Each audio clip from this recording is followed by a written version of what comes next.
Creating data validation to ensure data added to a specific column meets our requirements is now a super easy task with AIassistworks. Let's try the example. Add data validation customer type B2B, B2C, and C2C.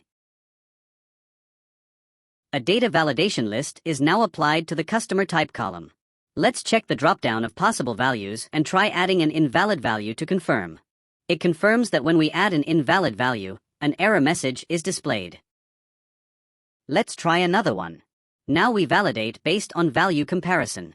We want a valid value for profit greater than 1,000, otherwise, show an error. Now, it shows an error when the value is less than 1K, which perfectly matches our validation requirements.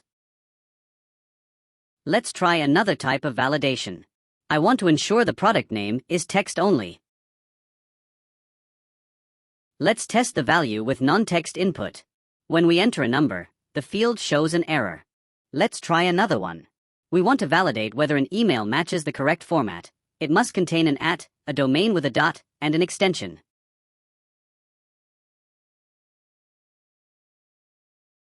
Email validation is now applied to the email column in B.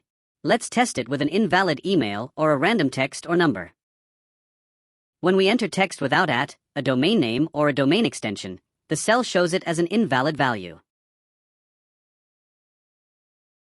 Now, let's try another example.